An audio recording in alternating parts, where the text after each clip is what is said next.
ಮಕ್ಕಳ ಆಸ್ಪತ್ರೆಯಲ್ಲಿ CT scan ಸೇವೆ ಸ್ಥಗಿತವಾಗಿದೆ. ಕೃಷ್ಣ ಡಯಾಗ್ನೋಸ್ಟಿಕ್ಸ್ ಲಿಮಿಟೆಡ್ ಸಂಸ್ಥೆ ವತಿಯಿಂದ ಸಿಟಿ ಸ್ಕ್ಯಾನ್ ಸೇವೆ ಬಂದಾಗಿದೆ.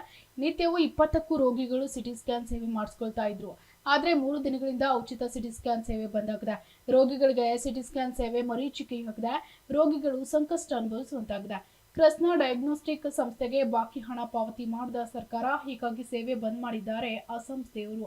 ಸಂಸ್ಥೆ ಸಿಬ್ಬಂದಿಗಳು ಪಾವತಿಯಾಗದ ವೇತನ, ಖಾಸಗಿ ಸಿಟಿ ಸ್ಕ್ಯಾನ್ ಕೇಂದ್ರಗಳ ಮೊರೆ ಹೋಗ್ತಾ ಇರುವ ರೋಗಿಗಳು ಕೂಡಲೇ ಸರ್ಕಾರ ಹಣ ಪಾವತಿ ಮಾಡಿ ಸೇವೆ ಆರಂಭ ಮಾಡುವಂತೆ ರೋಗಿಗಳು ಆಗ್ರಹಿಸುತ್ತಿದ್ದಾರೆ. ಸಿಟಿ ಸ್ಕ್ಯಾನಿಂಗ್ ಇಲ್ಲ ಅಂತಂದ್ರೆ ಬಹಳ ಕಷ್ಟವಾದ ಜಿಲ್ಲೆ ಅನಿಸ್ತದೆ ನನಗಂತ. ಯಾಕಂತಂದ್ರೆ ಈ ಬಡವರಿಗೆ ಅಂತಾನೆ ಗೌರ್ಮೆಂಟ್ ಆಸ್ಪತ್ರೆ ಇರುತ್ತೆ, ಪ್ರತಿಯೊಂದು ಸೌಲಭ್ಯ ಇರುತ್ತೆ. ಆಧಾರ್ ಕಾರ್ಡ್, ರೇಷನ್ ಕಾರ್ಡ್ ಕೊಟ್ಟರೆ ಗೌರ್ಮೆಂಟ್ ಸರ್ಕಾರಿ ಆಸ್ಪತ್ರೆಯಲ್ಲಿ ಎಲ್ಲ ನಿಮಗೆ ಸೌಲಭ್ಯ ಇದೆ ಅಂತ ಹೇಳ್ತೀವಿ.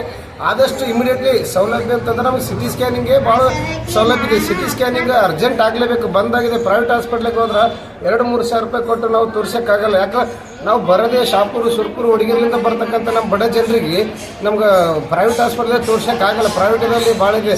ಆದಷ್ಟು ಜಲ್ದಿ ನಮ್ಗೆ ಸಿಟಿ ಸ್ಕ್ಯಾನಿಂಗ್ ಆಗಬೇಕು. ಸಂಬಂಧಪಟ್ಟ DH ಆಗಿರ್ಬೋದು, ತಾಲೂಕರಿಗೆ ಆಗಿರ್ಬೋದು, ಸಂಬಂಧಪಟ್ಟ ಆರೋಗ್ಯ ಇಲಾಖೆದವ್ರು ಇಮಿಡಿಯೇಟ್ಲಿ ನಮಗೆ ಸಿಟಿ ಸ್ಕ್ಯಾನಿಂಗ್ ಆಗಬೇಕಂತ ಕೇಳ್ಕೊಳ್ತಾರೆ. ಬಂದಿದ್ದೀವಿ ಇಲ್ಲಿ ಸಿಟಿ ಸ್ಕ್ಯಾನ್ ಮಾಡೋಣ ಅಂತ. ಇಲ್ಲಿಂದ 3 ದಿವಸದಿಂದ ಬಂದಾಗಂತ ಹೇಳಾಗುತ್ತೆ. 3 ದಿನ ನಮ್ಮ ಹೊರಗಡೆ ಮಾಡಿದ್ರು ಅಂದರೆ ನಮಗೆ ಇಲ್ಲ, ಇಲ್ಲಿ ಮಾಡಿದ್ರು ಅಂದ್ರೆ ಬೇರೆ ಇದು ಬಂದಾಗ ಅಂತ ಹೇಳಾಕತ್ತಾರೆ. ಅದಕ್ಕೆ ಬಂದಿದ್ದೀವಿ ಸರ್. ನಾವು ಚಾಲು ಆಗ್ತದಂತ ಹೇಳ್ತಾರೆ. ನಾಳೆಯಿಂದ ನಾವು ಮಾಡ್ತಾರೆ. ನಾಳೆ ಚಾಲು ಆದಂತ ಹೇಳಾಕತ್ತಾರೆ. ಒಳಗಡೆ ರೊಕ್ಕ 4-5 ಸಾವಿರ ತಗೋತಾರೆ. ಇನ್ನು ಏನು ಅನುಕೂಲ ಆಗ್ತದಂತ ಭರವಸೆ ಅಂತ ಬಂದಿದ್ದೀವಿ.